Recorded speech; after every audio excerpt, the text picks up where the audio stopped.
सत्यं बोधमयं नररूपममलं प्रत्यक्षमे सर्वेश्वरं रत्नमण्डितशीर्षशुभ्रमुक्तं श्वेताम्बरे शोभितं मुक्तमालविभूषितं च हृदयसिंहासने संस्थितं भक्तानां वरदं प्रसन्नवदनं श्री सद्गुरु नौम्यहं श्री सद्गुरु नौम्यहं बंधु चरण सरोज गुरु मुद मंगल आगार जेहि सेवत नर होत है भव सागर से पार।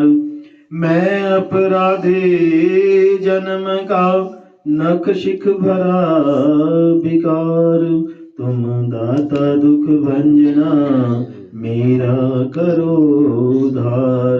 तुम दाता दुख भंजना मेरी करो संभाल। भक्ति दान मोहे दीजिए गुरुदेवन के देव, और कछु न चाहिए निस दिन तुम्हारी सेव। और कछु न चाहिए हर पल तुम्हारी सेव। गुरु जी को सिर पर राखिए चलिए आज्ञा माही, कहे कबीर तिस दास को तीन लोक डर नाही। मन मंदिर में विराजमान श्री सतगुरु भगवान जी का पावन दर्शन करते हुए अपनी वाणी को पवित्र करने के लिए, अपनी रचना को पवित्र करने के लिए, अपने ध्यान को श्री गुरु चरणों में जोड़ने के लिए अपने दोनों हाथ खड़े करते हुए प्रेम सहित ऊंचे स्वर में जय घोष करेंगे। बोलो सच्चिदानंद भगवान की जय, परमहंस दयाल जी महाराज की जय, नंगले निवासी भगवान की जय, अम्बाला वाले श्री सतगुरु महाराज की जय, बोलो सच्चे दरबार की जय। धन्यवाद। परम आदरणीय, परम पूजनीय, प्रातः स्मरणीय, हृदय सम्राट, रूहानियत के शहंशाह, दया के सागर श्री सतगुरु भगवान जी के पावन श्री चरणों में बैठे भक्तिमय गुरुमुख भाई बहनों, बुजुर्गों व बालवृंद, आप सभी किस्मत वाले हैं, बहुत भाग्यशाली हैं। श्री सतगुरु भगवान जी ने आज हम सभी पर दया की है, मेहर की है, कृपा की है कि हमें श्री गुरु महाराज जी का पावन सत्संग का लाभ मिल रहा है, संतों का संग मिल रहा है। संतों के संग से तथा सत्संग से मन पवित्र होता है, मन साफ होता है। जिस तरह से यदि हमने किसी बर्तन में कुछ डालना है तो उसे साफ करना जरूरी है, उसकी सफाई जरूरी है। ठीक इसी तरह नाम का अमृत भरने के लिए मन को पवित्र करना, साफ करना जरूरी है। संतों का संग शुभ होता है, संत चलता फिरता तीर्थ होते हैं। जहां सत्संग हो वहां प्रयागराज बनता है। परमात्मा की कृपा जिस घर पर होती है, जहां ज्योत जगती है, जहां गुरु महाराज की ज्योत जगती है, जहां गुरु महाराज का कीर्तन होता है, गुरु महाराज का जयकारा लगता है, वहां परमात्मा साक्षात होते हैं। भगवान सच्चिदानंद जी अपने श्रीमुख से कीर्तन, गायन और प्रार्थना की महिमा करते हुए कहते हैं, नाहं बस्मि वैकुंठम योगिनां हृदयं च मम भक्तः यत्र गायन्ति तत्र तिष्ठति नारद। कि हे नारद, मैं ना तो वैकुंठ में हूँ और ना ही योगियों के अधीन हूँ, लेकिन मेरे प्रिय भक्त जहां पर भी मेरा भजन, कीर्तन या गुणानुवाद श्रद्धा प्रेम पूर्वक होकर, गदगद होकर, आनंद के साथ गाते हैं, मैं वहीं पर हूँ। बोलो सच्चिदानंद भगवान की जय। गुरु प्यारी साध संगत जी, जिस घर गुरु की भक्ति नहीं, संत नहीं मेहमान, जागर डेरा जम दियो जीवित बसे शमशान। कि जिस घर में गुरु के प्रति श्रद्धा भाव नहीं, गुरु की सेवा नहीं, गुरु की भक्ति नहीं, जहां कोई संत महात्मा सतगुरु मेहमान नहीं आया, जिस घर में संत महात्मा के चरण नहीं पड़े, वहां उस घर में लोग रहते तो हैं, मानो जीवित ही शमशान घाट में रह रहे हों। संतों के चरण पड़ने से घर पवित्र हो जाता है, बुरी शक्तियों का नाश हो जाता है और उस घर में गुरु का वास हो जाता है। कृपा हुए जिस बार धम हुए साधु संग, ज्यों ज्यों पढ़ाइए त्यों त्यों हर्षाए रंग। साध संगत जी, प्रभु की कृपा से ही सत्संग सुनने को मिलता है, और जितनी अधिक बार हम सत्संग सुनते हैं, संत महात्माओं के प्रवचन सुनते हैं, उतना ही हमारा मन पवित्र पाक साफ होता जाता है। सुत धारा लक्ष्मी पापी के घर भी होए, सत्संग हरि कथा तुलसी दुर्लभ दोए। गोस्वामी तुलसीदास जी कहते हैं कि पुत्र धन संपत्ति आदि ये तो कहते पापी के घर भी होता है, लेकिन सत्संग और हरि कथा ये दोनों मिलनी बड़ी कठिन है। यदि परमात्मा की दया मेर हो, कृपा हो, तभी सत्संग सुनने को मिलता है। ब्रह्मानंद जी लिखते हैं, खाना पीना सो जाना ये तो काम है पशु समाना, क्यों देह है मनुष्य की धारी, हरि भजन करो सुखकारी। कि खाना पीना और सो जाना ये काम तो पशु भी करते हैं, मनुष्य चोला मिला है तो इसे प्रभु की भजन बंदगी में लगाना चाहिए, इससे नाम की कमाई करनी चाहिए। गुरु सेवा ते भक्ति कमाई, तब ये मानुष देह पाई। इस देही को लोचे देव, सो देह भज हर किसे। कि मनुष्य का जो चोला ये जो मिला है, ये गुरु सेवा और भक्ति के लिए मिला है। देवता भी इस देह को तरसते हैं, इस देही को परमात्मा की भक्ति में लगाना चाहिए।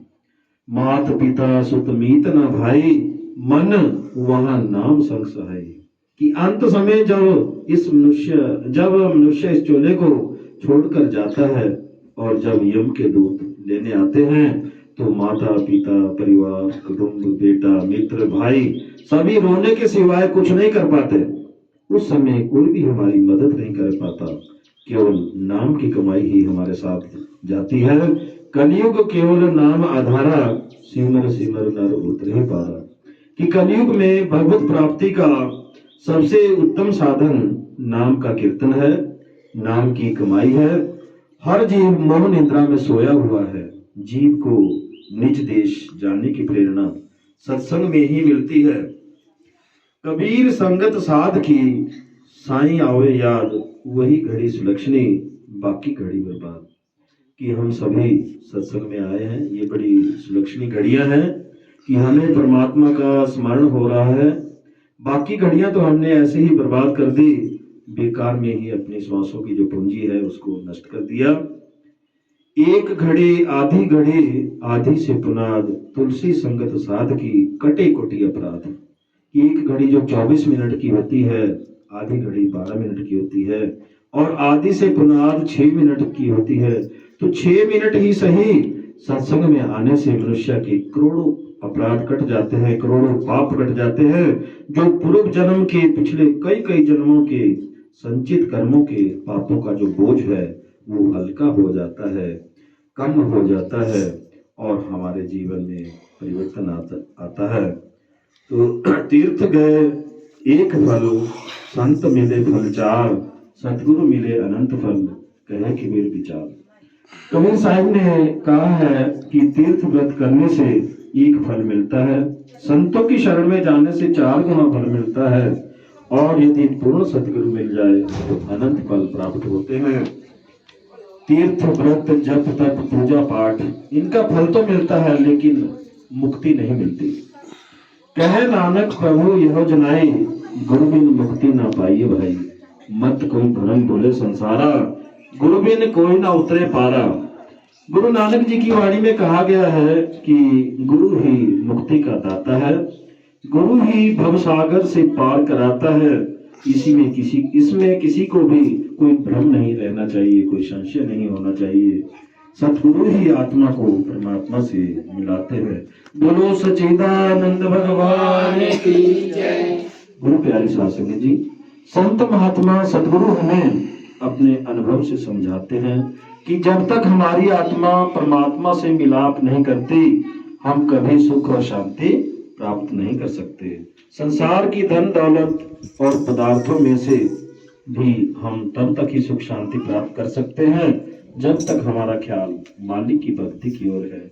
मिसाल के तौर पर एक छोटा बच्चा अपने पिता की उंगली पकड़कर मेला देखने जाता है उसे वहां पर हर चीज बड़ी ही सुंदर और बड़ी अच्छी मालूम दिखाई देती है।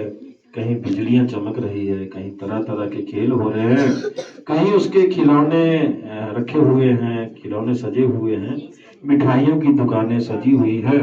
तो बच्चा समझता है कि ये खुशी उसे इस मेले में देता है। हालांकि मेले में जो नुमाइश का जो सामान है, साजो सामान है, वो वहीं का वहीं रखा है। फिर बच्चा महसूस करता है कि वो मेले में नुमाइश में खुशी उतनी देर तक ही प्राप्त कर सकता था जितनी देर तक उसने अपने पिता की उंगली पकड़ी हुई थी। बच्चा पिता से बिछोड़ने पर दुख उठाता है। ठीक इसी तरह हम सभी अपने पिता परमात्मा से बिछड़े हुए हैं और बिछड़ने के कारण दुख उठा रहे हैं।